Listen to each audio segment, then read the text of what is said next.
Yeah, Dermot, thanks for obviously coming on. Thanks for obviously doing this, taking the time out of your day to do this. No problem at all. Happy to be here.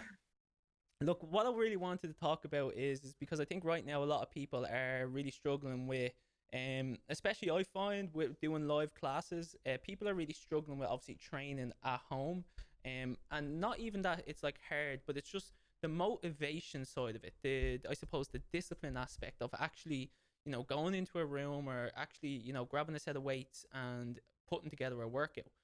I suppose what I'm trying to say is how did you find obviously going from being in a gym environment, obviously coaching clients on a day to day basis, and then all of a sudden 2 days, I think notice being like gyms are completely shut. I think you were a little bit behind us in terms of you're in FBT. Are you in Swords and Kulak or just No, Swords? just swords. Yes. Just So Swords.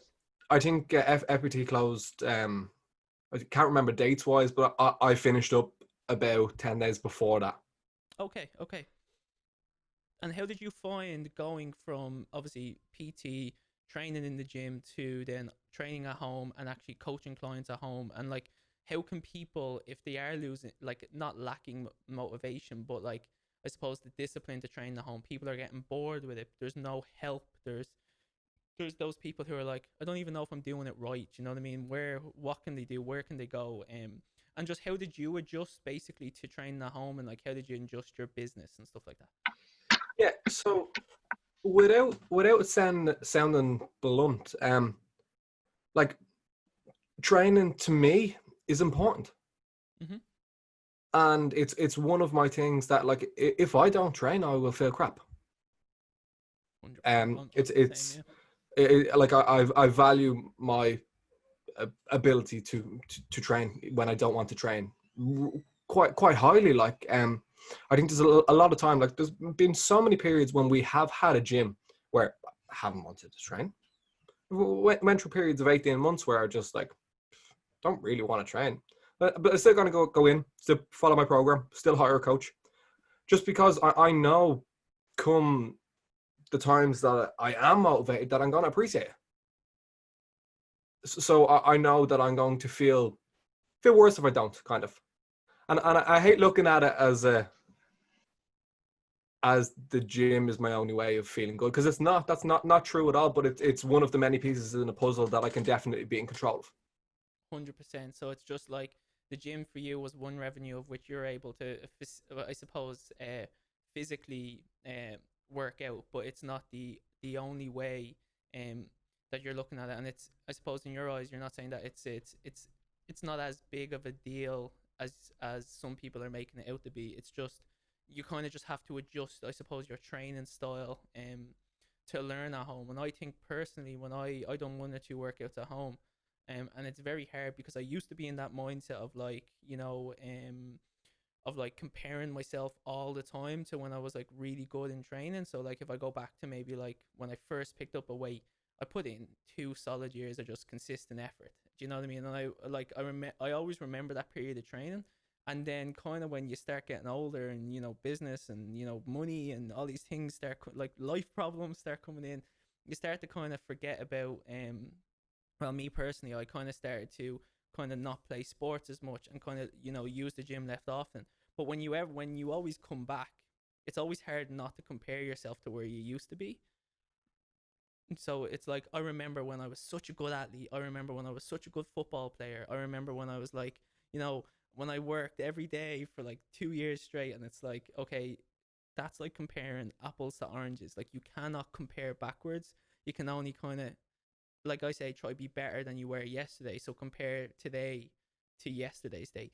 And I think COVID-19 for a lot of people, and you might disagree or you might agree, was essentially like, okay, stop comparing your gym workouts to your gym workouts unless you have a home gym. If you have a home gym set up, happy days. Do you know that kind of way? But I think we're talking about people who may not have a home gym set up, who are kind of struggling with training and kind of want to know, like, am I doing enough? Am I actually progressing my training? Am I actually better off just taking some downtime and actually taking 2 months off or a month off? Like, in your eyes, would that have especially if that person, like I always say, like right now is a perfect time to be working on your mobility and your conditioning, and we talked about this off air as well.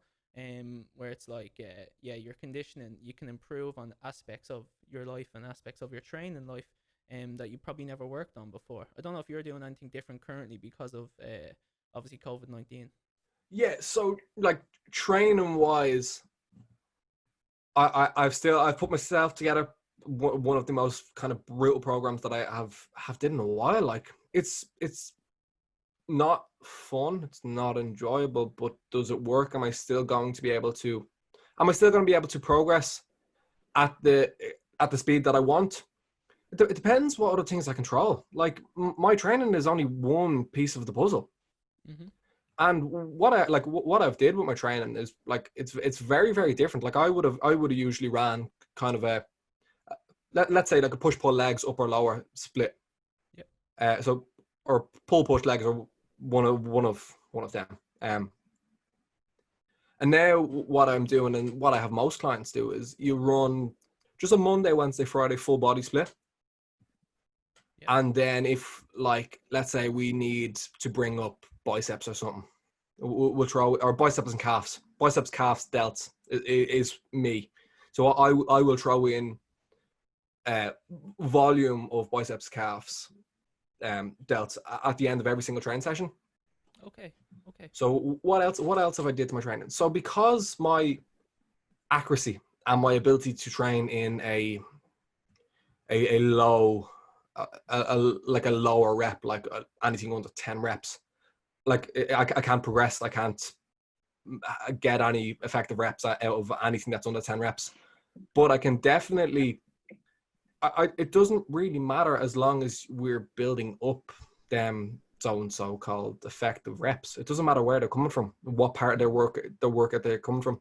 So it really comes down to us running kind of a higher frequency, higher volume, because the quality of our training is down, and then being able to train, like actually being able to train hard.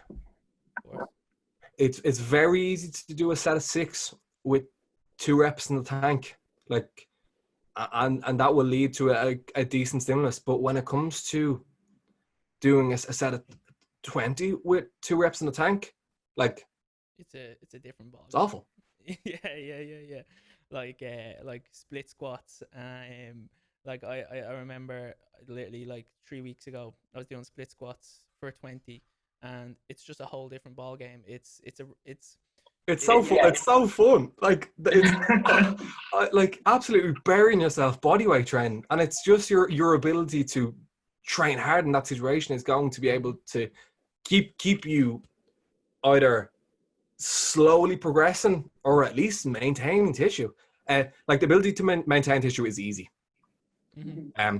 Nobody has lost muscle if they have been training. If they've been in control of their food and their sleep and stress and have been doing some sort of training, haven't lost muscle.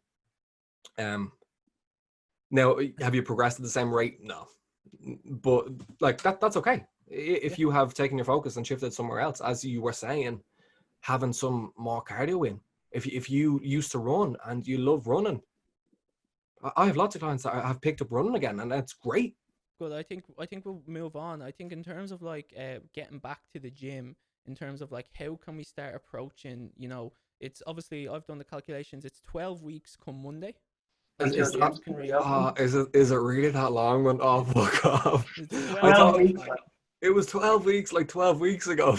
Yeah, I know. Do you want to hear a funny fact, or not a funny fact, but it's been 56 days since we closed our doors, and it's 86 or 88 days until we can open our doors again. Sound Like, so we're makes me feel so much better. but like I think the important thing is that like that's why I wanted to touch on it, because I still think it's not too late to kind of touch on how people can train from home and how they can do it effectively, because there still is 12 weeks until we can essentially go back to our gym. And like you can make a lot of progress in 12 weeks, even if it is from at home. Especially it's depending on your standing now, to be fair. So if I was, for example, sorry to jump in, if I was, say, someone at home who's had, the last 56 days and has just took an absolute, break and just said, look, I'm not interested in training from home, But I'm starting to look at now other alternatives because I know how far it is away. Where can we start? Like, where is your starting point there? So like when we look at taking time away from the gym, like the first thing that we're going to lose is that skill acquisition of being able to squat, bench, deadlift, or whatever our so and so called basic movements are that aren't basic at all. Like, so can we potentially look at doing them movements at a higher volume, just to kind of get into a routine of doing them again? So, sorry, maybe not high volume, maybe a higher frequency. So, like, there is lots of movements that we can do that take a certain amount of skill that we can look to absolutely nail now, so we can take them into our training forever. So, like, is there anything particular that you've brought into your training that other people could look at bringing into, like in terms of like exercises or splits? I know we talked briefly about full body splits Monday, Wednesday, Friday, but would you find that would be a good starting point for somebody who maybe has taken the last 6 weeks, 8 weeks away from the gym, just by, again, going to full body workouts Monday, Wednesday, Friday, and just by keeping the habit of that? Yeah. So like, if you have taken all that time off, like that's why I was kind of stumbling with what I was going to answer. I was like, just train, just get up, sets of press ups. Like, if you have a pull up bar, sets of pull ups, split squats. Like, just get into a routine of giving yourself half an hour every single morning. And as you said, build that routine, build that enjoyment back up for it. Like, if you used to run, go for a run. If you're not fit enough to run, go for a slog. Go for a half run, half walk. Like, I've never heard that one before. That's a good one, a slog. Yeah, so that's what my runs were when I did them. They're a slog. It's just like lean forward and let gravity take you. You just do something, and you'll feel better for it, and you can worry about, oh, what perfection can I do from home after you've got into that routine of actually training. So there's no point looking for this perfect program if we haven't trained in 56 days. We just need to do some way of getting our heart rate up, to be fair. And would you recommend so jumping into a progressive overload, kind of like, so if you're running 1 kilometer this day, then next day you're trying to run 2, or would you just say, don't even worry about progressive overload, just do what you feel like you're capable of doing until you get to a certain point? Yeah, I think just run, just, yeah, like, don't even wear your Fitbit, just go for a jog and just enjoy it. Like, have some time to yourself. Don't be worried about what speed you're moving at. So, like, especially if you're working from home and you're stuck in your house constantly, just get out, just move. Don't worry about your pace. Especially like if we haven't been training, like, you're not going to look down and be like, oh, I'm happy with that. It's not going to happen.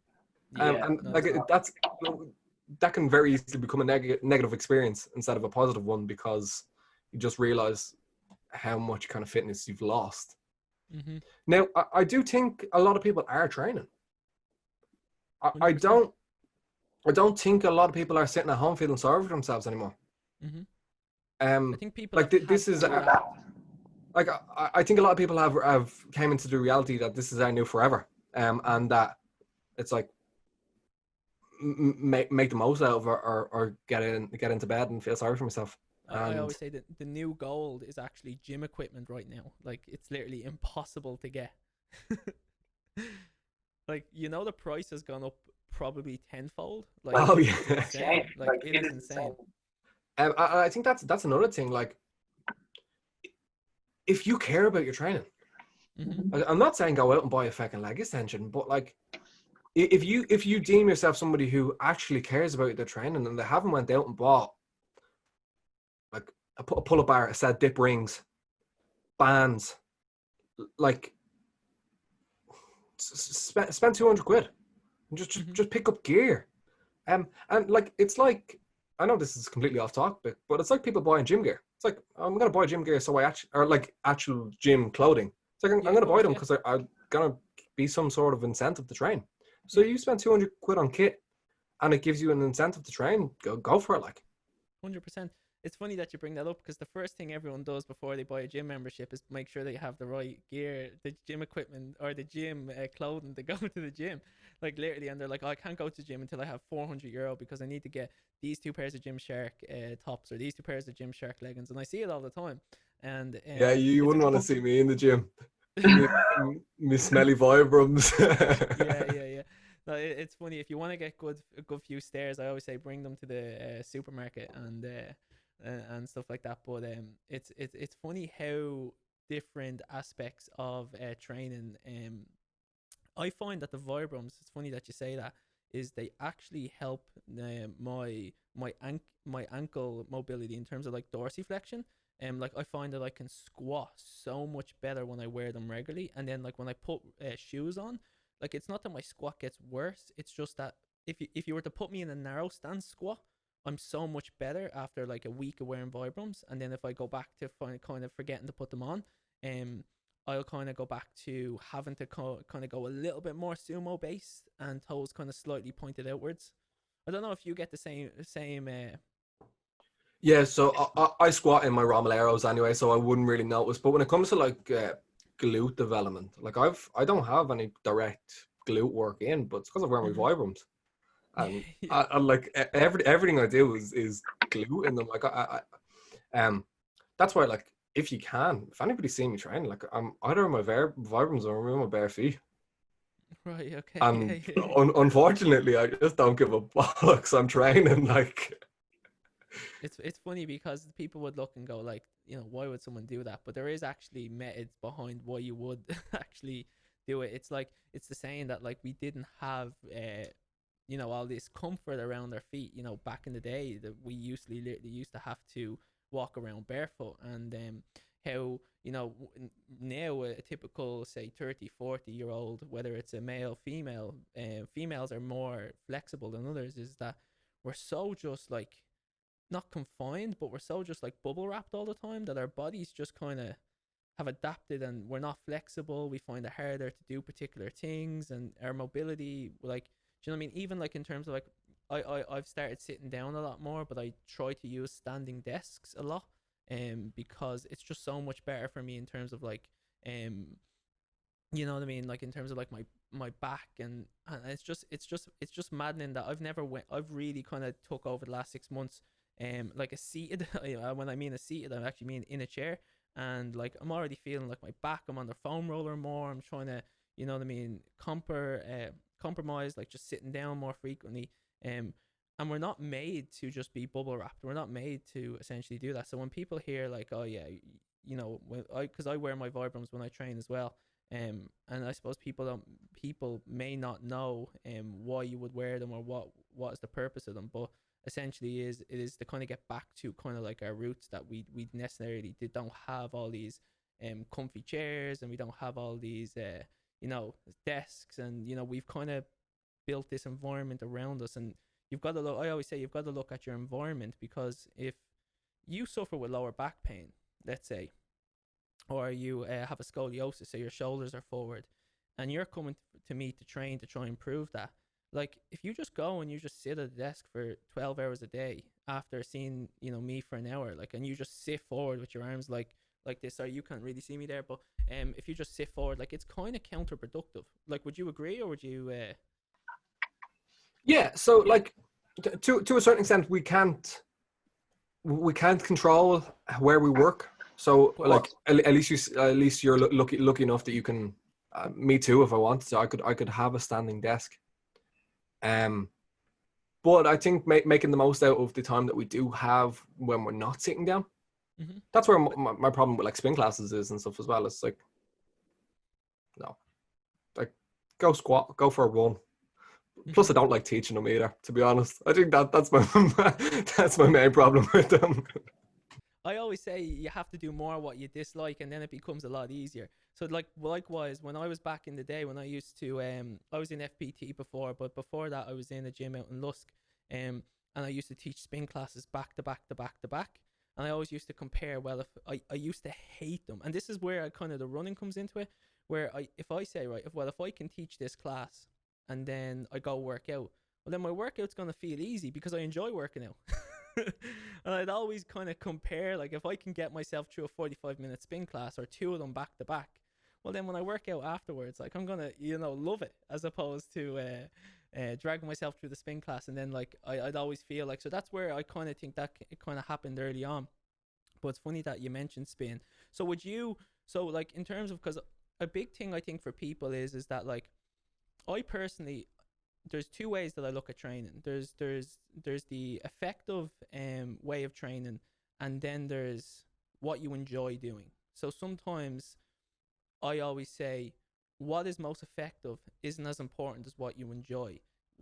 Because, for example, if somebody is just into horse riding or somebody is just into swimming, but yeah, there's I suppose a persona, or there's a stigma that, you need to be in the gym and you need to be benching and squatting and deadlifting, like, that might take somebody away from doing what they love to do. And then that's where we kind of run into, and I don't know, you can kind of comment on this, that's where we kind of start running into problems, where we start doing stuff that we necessarily don't like, and then we never get results because of that. Yeah, so, like, that's one of the main things that I look at when I'm programming. It's like, well, what did you like in your last block? What was your favorite movement that you feel like you still have a little bit more progress on and that you actually are excited to do? Like, let's take me, for example. Like, I love to squat, but I'm not built for them. I'm just not. It's just like squats for me are completely glute lower back. Just the way they are. But I really enjoy them. So I squat once a week. And it gets me excited to train. And 100%. Like,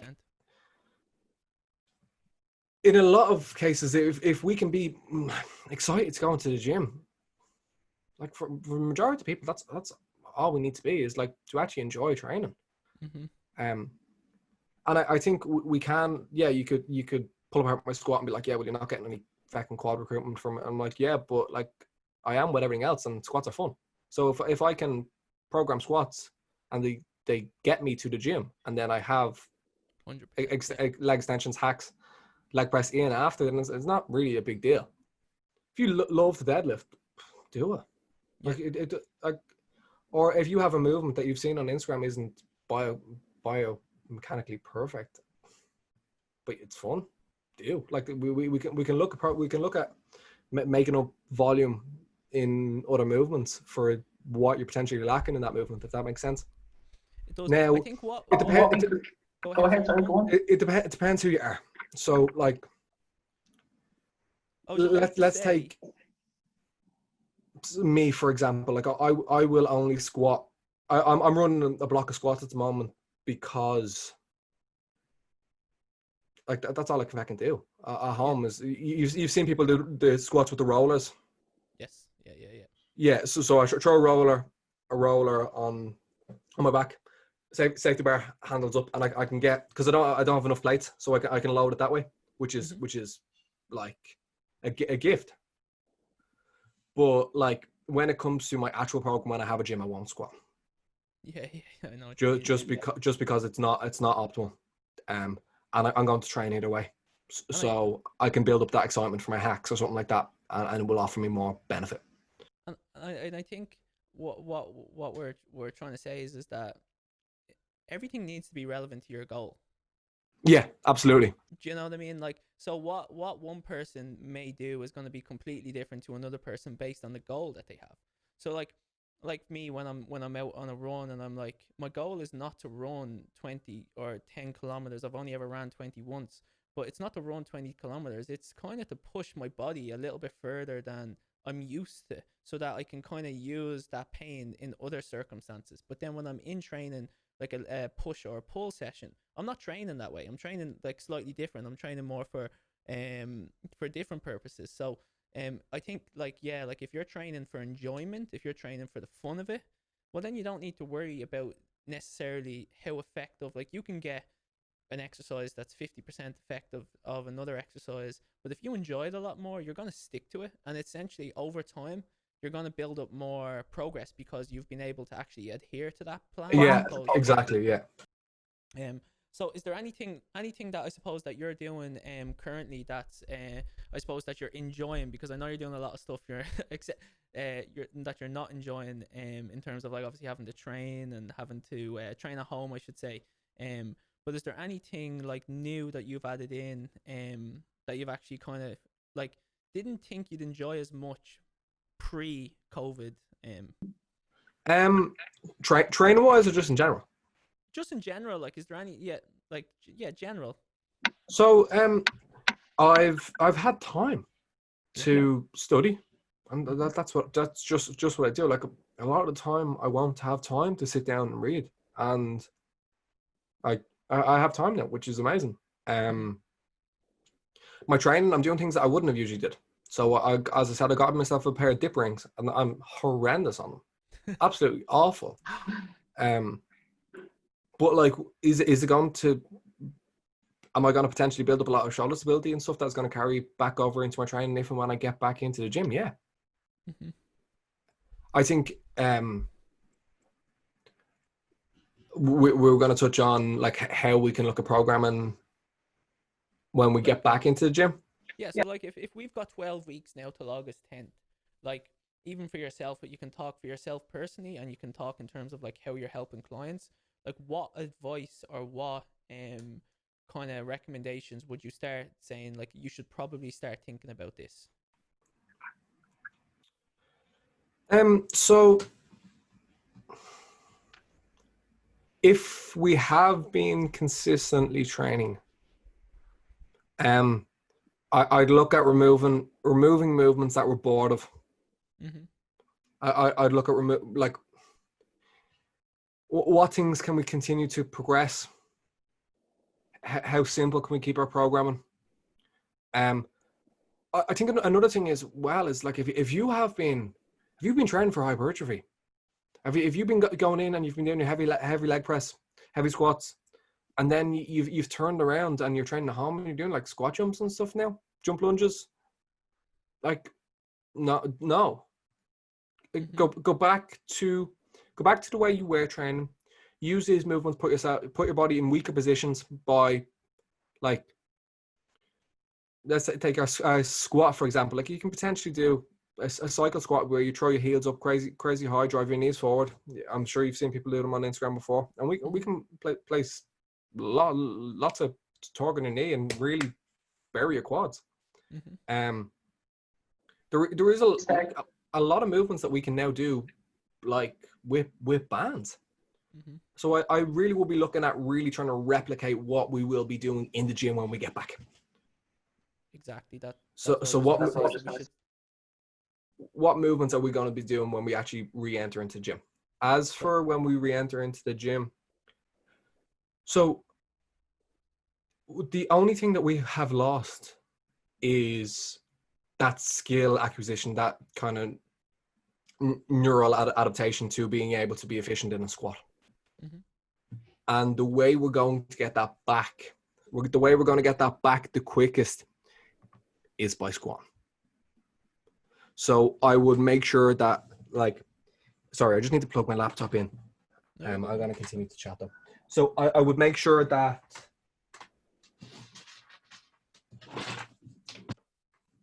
I would squat at a really high frequency, at a really low volume. So let's say we really want to get a squat and our hip thrust back up. I'll leave that be. So if we're really looking to get these movements back up, I'd be doing them as frequently as possible. So I'd run like the same big meaty movements that we want to have programmed again. So one day on, one day off, and I go through full body splits like that for approximately 6 weeks. When the 6 weeks is up, we will have gained back, I'd say, about 90% of our current best strength. And from there, I get more specific with programming, and you do you when it comes to that.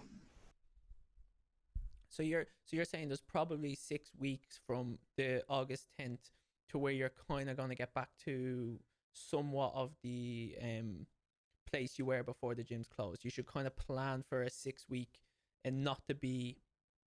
You should almost program in, like you said, your full body workouts, maybe your upper lower body, a little bit more frequency, because we've came from higher frequency. So we're not just going to go from high frequency back to sets of 6 straight away. We're going to go maybe 2 weeks. You have a high volume, maybe you go sets of 15, and then slowly progress back into, like I said, doing more of the movements. And I think what you're saying is right in terms of like, how do we get a better squat? Okay, yeah, we've lost the skill acquisition. We've kind of forgotten how to kind of do it correctly, or how to do it as best as we could. So through repetition, we're just going to get better and better and better. Yeah, so we're going to pick up that kind of neurological adaptation very, very quickly. And when I say 6 weeks, it's so person dependent here. Like it depends how advanced you are, or it depends how much of a beginner you are. Like if you're very new to training and you've started training at home, like chances are, let's take like the majority of people. Like if you just started quarantine and you could only do a set of 10 press ups, now you can do a set of 20. You're stronger. Yeah. Through your upper body, through your push, you are stronger. So in time that will carry over into your dumbbell press and your bench press when you've built up that neurological adaptation that we're talking about. So what about yourself? Kind of what's your view? What do you think programming wise? How would we go back into the gym? So in terms of like my training has not changed at all, which is, so it's very hard for me to kind of, I think I've done one at home workout, and I've, so for me, it's I'm still having the same kind of workouts. So my adjustment back is not going to be as difficult as somebody else. But what I would say to people who, are thinking about, okay, I'm coming back to the gym, August 10th is my date, is yes, I agree with everything you're saying. You want to have a plan in place that essentially allows you you need to take into account that you have not been lifting the same. Like if you go to a different gym, like yourself, like if you train in FBT and then you come train somewhere else, like the barbells and the plates and like the weights, everything is completely different, that kind of way. Like a bar could be 1 inch thicker, or like for example, like you're like, that bar is not as heavy, and some places you train better just because of the equipment or the training, or because you're so used to it. So it's going to be like, it might have taken you like four weeks to get used to how the bar used to sit on your back for a squat. Like that's probably going to happen again. You're probably going to, like if you were only new to squatting, if you only joined the gym, say in January, like you might have only got accustomed to, the gym itself, and you might be coming back to a gym that has social distancing guidelines. Machines might be out of action sometimes. There might be capacity restrictions.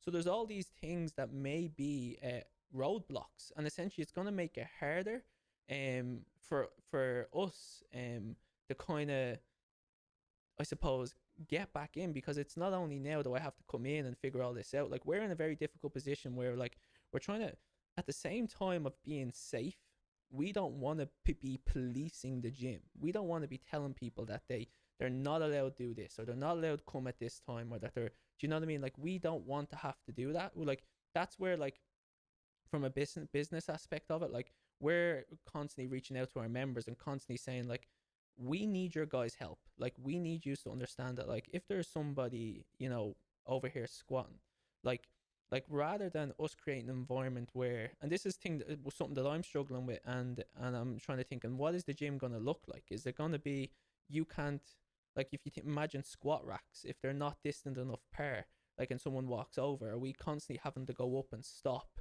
people from using the same plates, using the same bars? Is there constant sanitizing, and like is that going to put people off training? Is that going to make people not want to go to the gym because there's so many rules and regulations and sanitizing, and I can't do this, and I can't share this, and I essentially I can't do what I used to do? And I'm trying to think, how can that come August 10th be?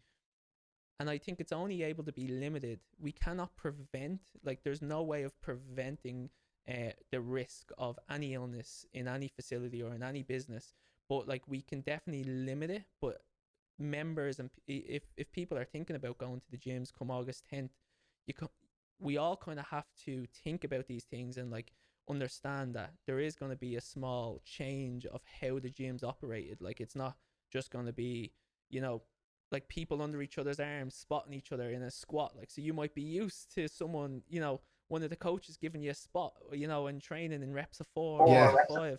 Like that might not be a thing anymore. Licking dumbbells and stuff, I suppose, is not going to be. Do you know what I mean? Like pushing from the elbows, and like you might have to, you know, think about that. So, like it might be different for a while, and I'm hoping that that's why I suppose I'm even saying it, is because we need people to think about when the gyms do reopen, when the gyms do come back, that it's not like a free for all, and it can't be a place where gyms are required to police. We can't police it. We can't say you're not allowed to do this, you're allowed to do this, you're only allowed in this area while this person in this area. Like if you look at a supermarket, like supermarkets, people are allowed to walk up and down by each other, and they're using common sense to, you know, stay away from each other, and you know they're not on top of each other. But in a gym, especially with younger crowds, it can be a little bit more difficult. So for somebody who may have started in January and is, you know, looking at getting back to the gym, like they might be coming in looking for a lower body day, and then all of a sudden there's only 1 squat rack available or 2 squat racks available, and you know, like it's all of a sudden like I can't do what I wanted to do, and I don't have the time because I have to go. So this is another thing that we're probably going to have to think about. It's going to be tough. Yeah, I agree. And also the fact that everybody is going to want to be in the gym. 100%. Like everybody who hasn't trained is now going to want to be in the gym. And it's amazing, that I'm delighted for it. Like it's really, really good. But it's going to be tough to, yeah, like how do we allow everybody into a gym? Now, lucky enough that it's not really on me, as opposed to it's on you up there. Well, I think it's on us. I think it's on us all. I think this will work if we all kind of understand that, like it's I always like say it's a team effort. I know I would be personally put off a gym if I went in and, you know, I went and I grabbed this piece of equipment, or I shared these set of weights, because like essentially what they're saying is because like you'll have 1 block of weights per rack, and you'll have like everything kind of sectioned off. So if you're like waiting on 5s and there's no 5s in your section, you can't walk over to someone else's section and just take them off how you used to. You've kind of got to, you know, monitor this, and then essentially there, you know, it's a little bit more complicated, and it's I think it's common sense, and a lot of it needs to be people actually understanding that like it's impossible to limit risk, but we can definitely mitigate it by, you know, helping each other and actually understanding why we need to do it. But that's what I'm worried about. I'm worried about, obviously people need to think about how they're going to get back into training, but people also need to facilitate that. Gyms might be slightly different. Gyms may not be able to, like, there's talks of like capacity restrictions. There's talks of like people being able to obviously control how many members you have in at one time. Do you know what I mean? So if you rock up to the gym on, say, Wednesday afternoon, and there's already 20 people in there, like the supermarket, you're going to have to wait outside until, you know, 5 people are finished their workout, and then by that time, and they're in there for 4 hours as well, because, do you know what I mean? And is that going to be policed? Is that going to be booked sessions? What way is it going to work? How is it going to work for PTs in the industry? So these are all things that we're currently thinking about and trying to figure out. But I think over time, and hopefully it gets more information comes out, and it becomes a little bit safer, and it becomes a little bit easier to be able to figure out. But I think definitely right now you need to build up a certain amount of training volume, and then as we kind of progress back into the gym, I think you should think about still having 1 to 2 days at home training. So like you're saying, invest in a set of bands, in a foam roller, in some plates if you can, some dumbbells, because it may not be feasible to think that you're going to get your 6 sessions in every week now. Imagine we could just do 2 full body sessions and 2 full body sessions at home. Like, I'm progressing. Yeah. If I have access to a gym twice a week. Yeah. 100%. Yeah. I like, So that would be perfect if we could get in two 40-minute sessions or 2 hour long sessions across the week. And I think that would be, is that kind of what you're thinking as well? Yeah, like we're thinking in terms of like how we think it's gonna work. We think we're just gonna put in place a booking system and be able to allow people to book their training session to avoid disappointment at the door. Now, is that necessary? Come August 10th, we are not sure. And because of social distancing guidelines, it's changing all the time. So right now it's 2 meters, but in some countries it's only 1 meter. And actually in New Zealand, and Australia, they're completely kind of starting to kind of taper off and come back to some normality. So it might change, and it's changing every day. So we don't know. But it's just something that we need to think about, that especially for the average gym goer. Like if you're just thinking that come August 10th, you're going to be able to go back in, legs push pull, it might not be as simple as that. So you might want to think about investing in a set of dumbbells. I know they're expensive right now, but if it's, if you're only able to train once or twice a week come August 10th, like that might be an unfortunate circumstance for a month or two. Yeah, like as I said, if it's important to you, yeah, like it's not negotiable. Just do it. Like especially like what I'm looking at it from a perspective of people that compete. Yeah. Like if you're competing in any like a physique comp and you think this is time to take your foot off the gas, nah, no, don't compete again. It's not for you. Like not a good plan. I would agree. I would say you have to figure out. I always say you have to figure out solutions to problems, not just accept the problems as they are. Like this is going to stop me from doing what I want to do. It's no. This is a roadblock. How do I figure it out? How do I effectively train at home? Like if your goal is to be a competitive bodybuilder, then you need to. Yeah.